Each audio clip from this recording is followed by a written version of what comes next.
I came home early and found my sister and husband in my kitchen wearing nothing but their birthday suits, so I just left and haven't been back since. I can't move. If I move, it becomes real and I have to accept what I saw and think of what's next. I came home from work early and saw my sister's car, thinking maybe she was dropping off some food from her job. But no, I walk in and see my husband and sister with no clothes on in my kitchen. The kitchen I paid for.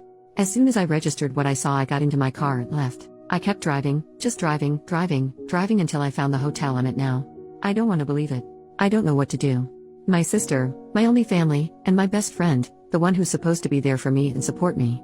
My husband, my person, my other half, the one who's supposed to love and respect me. The two most important people in my life have ruined everything. I've blocked them both on my phone. I don't want to hear any of the bullshit excuses they'll come up. I don't want to confront this. I want to go back to this morning when everything was fine. Update, 3 days later. Sorry for not replying to comments and not updating. Things have been hectic. I didn't think I needed to explicitly say this, but when I said I saw them with no clothes on, yes, I meant they were butts out and screwing in the kitchen. I admit mentioning that I paid for the kitchen was odd and kinda funny. But anyone that knows me knows that the kitchen is my pride and joy, so yes, when I saw my sister and husband screwing in my kitchen, it stuck with me. And yes, they did see me. When I got to the hotel, I cried for a few hours and then I just wanted to tell someone, anyone.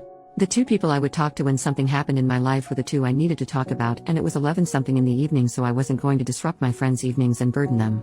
So instead I came to Reddit thinking not many would see it. The response I received was overwhelming though. I want to say thank you to everyone that sent me kind words and advice. Thank you so much for all the virtual hugs.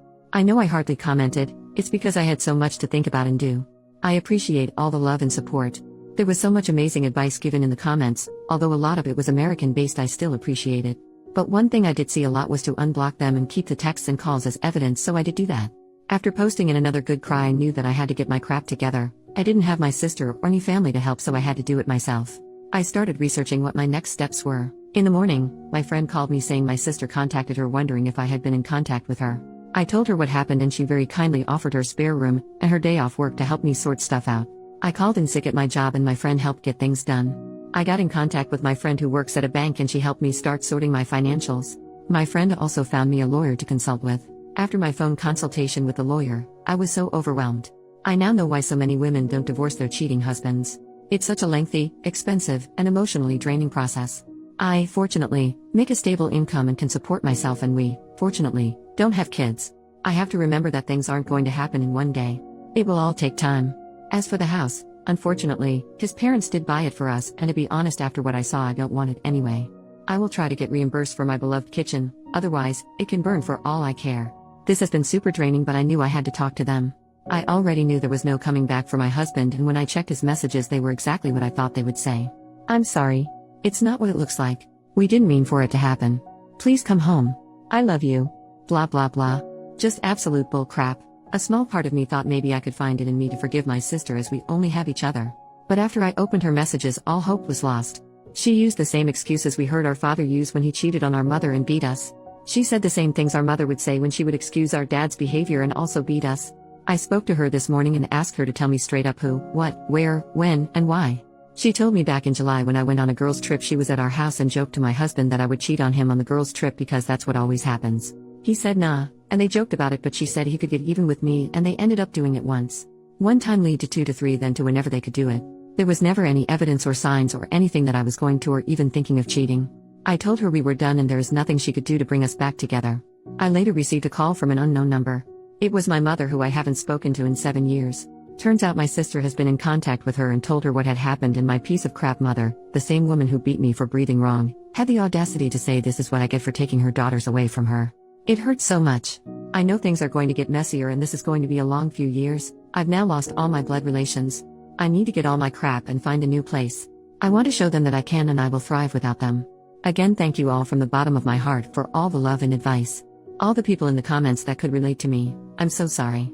Second update, 10 months later. I actually forgot about this account until recently, and when I logged back and I saw so many people still commenting, messaging me and checking up on me. To those people, thank you for your kindness.